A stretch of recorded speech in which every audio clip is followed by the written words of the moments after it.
Os estados brasileiros terão um segundo turno no dia 30 de outubro, amanhã, para escolher os novos governadores. A gente acompanha agora todos os detalhes, reportagem de Michael Mendes.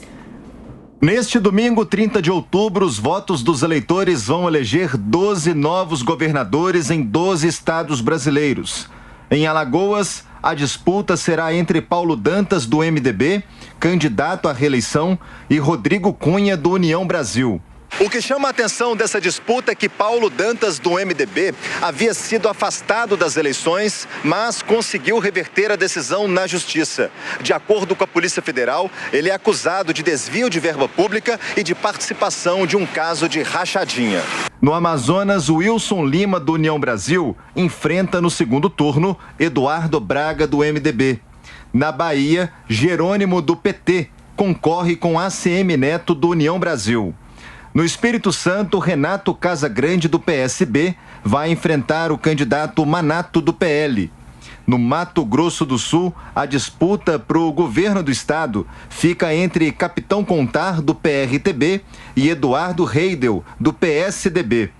Na Paraíba, João Azevedo, do PSB, vai enfrentar Pedro Cunha Lima, do PSDB. Em Pernambuco, Marília Arraes, do Solidariedade, enfrenta a concorrente Raquel Lira, do PSDB. No Rio Grande do Sul, Onix Lorenzoni, do PL, vai ter pela frente Eduardo Leite, do PSDB. Em Rondônia, Coronel Marcos Rocha, do União Brasil, disputa o governo estadual com Marcos Rogério, do PL. Em Santa Catarina, Jorginho Melo, do PL, tem pela frente Décio Lima, do PT. Em São Paulo, o maior colégio eleitoral do país, Tarcísio de Freitas, do Republicanos, enfrenta Fernando Haddad, do PT. E em Sergipe, Rogério Carvalho, do PT, vai enfrentar o candidato Fábio, do PSD. Além de escolher os governadores, os eleitores também irão às urnas para escolher o novo presidente da República para os próximos 4 anos. Jair Bolsonaro tenta a reeleição e o ex-presidente Luiz Inácio Lula da Silva tenta retornar à presidência da República depois de governar o país por 2 mandatos. Bom, e aqui em São Paulo, o petista Fernando Haddad, candidato ao governo, cumpriu a agenda na região metropolitana nesta sexta-feira. Já Tarcísio Gomes de Freitas cancelou os compromissos e não cumpriu a agenda pública. Reportagem de Nani Cox. O candidato do PT, Fernando Haddad, fez carreatas na região metropolitana de São Paulo, onde levou vantagem em relação ao adversário Tarcísio de Freitas no primeiro turno. Em São Bernardo, voltou a afirmar que melhorou o desempenho no interior e aproveitou para criticar a proposta de Tarcísio de privatizar a Sabesp. Eu cresci 4 pontos no interior na última semana. Isso porque nós dialogamos muito com um tema caro ao interior, que é a água. Essa coisa da privatização da Sabesp é um absurdo. O mundo inteiro está reestatizando as empresas de fornecimento de água porque deu errado. É um bem tão essencial que ele tem que ser mantido na esfera pública. E a Sabesp é uma empresa com governança corporativa, ela tem ações em bolsa. Ela já é aberto o capital dela. Basta você fazer parcerias público-privadas, subconcessões, e que você empréstimos eventualmente, que você vai buscar a eficiência da Sabesp. Haddad ainda fez acenos ao agronegócio e garantiu que vai apoiar os agricultores familiares e pequenos e médios produtores, que, segundo ele, são os mais afetados pelas mudanças climáticas. O petista também saiu em defesa do Movimento Sem Terra. O MST, ele tem produtores rurais tão cidadãos quanto qualquer outro produtor rural. Se você assentou uma família, ela está produzindo, você tem que escoar aquela produção. Você tem que fazer a compra direta, você tem que fazer estoques reguladores. Tem muita terra para todo mundo. O Brasil tem alguma coisa em torno de 30 milhões de hectares de velhos pastos que deveriam estar sendo recuperados para a agricultura familiar.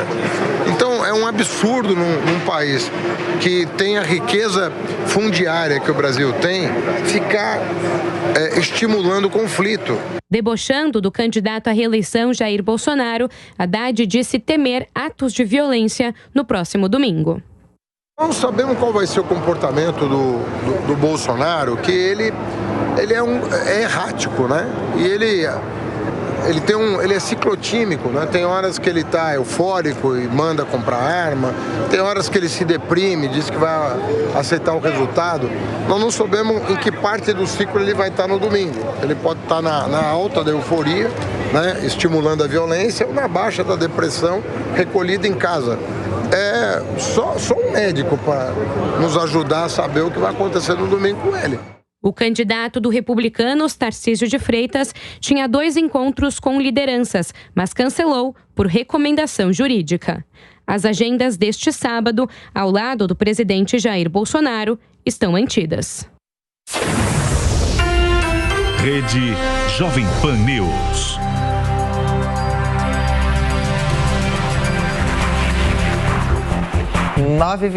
Repita. 9h29. Bom, a gente fala agora sobre as disputas nos estados, a gente acompanha a reportagem em relação a todo o Brasil e, claro, a atenção voltada para São Paulo. Cristiano Vilela, a expectativa para a eleição nos governos dos estados. Nem todos os estados estão repetindo a polarização nacional, mas qual estado chama mais atenção? Qual deve ser o foco nesta reta final da campanha?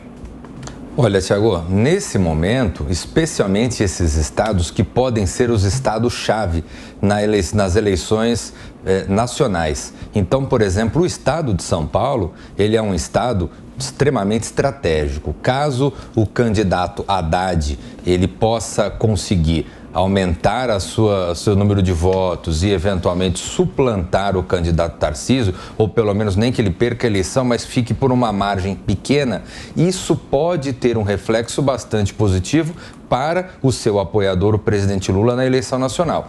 Da mesma forma que se o candidato Tarcísio, que surpreendeu no primeiro turno e já largou na frente, se ele conseguir, tendo sido ele quem teve o maior número de apoios nesse segundo turno, se ele conseguir ampliar de uma grande forma a sua vantagem, isso pode reverberar positivamente para o candidato Jair Bolsonaro, que é o seu apoiador, seu padrinho político.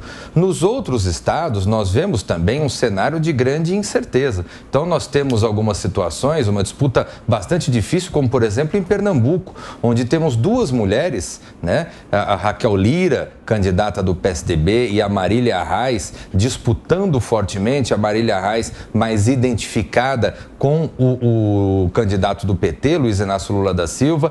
A candidata Raquel Lira, com um discurso inovador, acabou conseguindo ir para o segundo turno e até é apontada um pouco à frente nas pesquisas. Temos ainda o estado do Rio Grande do Sul, com uma disputa também bastante aguerrida entre o Eduardo Leite, ex-governador, que permaneceu aí durante esse mandato como governador, e, por outro lado, o candidato do PL, o candidato apoiado pelo presidente da República, Onyx Lorenzoni, também com um discurso bastante forte. Onyx, que inclusive acabou o primeiro turno em primeiro lugar. Então, uma disputa bastante renhida. Eu vejo que, de uma forma geral, está muito difícil definir, cravar na imensa maioria dos estados quem vai ser o vencedor. Eu vejo que realmente o resultado a gente vai acabar tendo nas urnas amanhã, quando for computado o resultado das eleições. Um domingo de muita expectativa, né? Sem dúvida. Bom, Marcelo, são 12 estados para definirem o seu governador amanhã. Achou esse número alto entre os 26 mais Distrito Federal? E aqui em São Paulo, então, Tarcísio teria vantagem sobre Haddad e isso teria a ver com a disputa nacional? Ela influencia esse páreo estadual? Me parece que a eleição de governador mais vinculada à disputa presidencial, me parece ser a de São Paulo, porque é muito claro, né? Nós temos um ex-ministro do governo Bolsonaro e temos o candidato Haddad, que é a longa-manos, como a gente diz em direito, né? É a extensão da mão do ex-presidente Lula, né? Todo mundo lembra, quando foi impedido de participar, porque havia sido condenado. Foi escolhido o Haddad, né? Quem muitos se referiam como o poste, né, do Lula.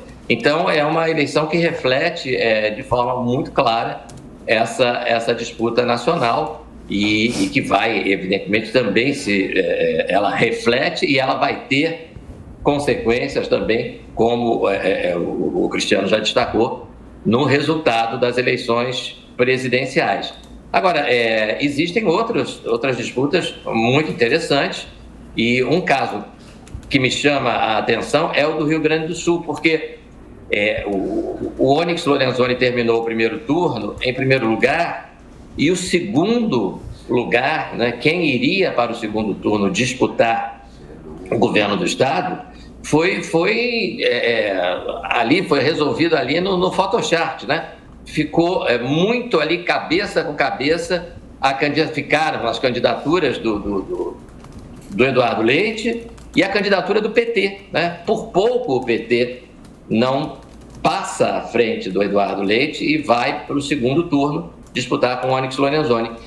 O que teria sido mais vantajoso, a meu ver, para o candidato Lorenzoni, porque certamente, né, ele não veria o que agora está acontecendo. Os eleitores petistas estão, em parte, apoiando a candidatura do Eduardo Leite, não por qualquer tipo de afinidade com o tucano, né, mas porque simplesmente se recusam a votar em quem é claramente o candidato do presidente Bolsonaro. Então, certamente teria sido mais vantajoso para o candidato Onyx Lorenzoni disputar o segundo turno contra um candidato do PT, porque os eleitores tucanos provavelmente não saberiam em quem votar, mas não votariam num candidato petista. Da maneira como a situação está colocada agora, é uma disputa muito mais imprevisível essa para o governo do Rio Grande do Sul. E contagem regressiva já para a gente acompanhar todos esses resultados, hein?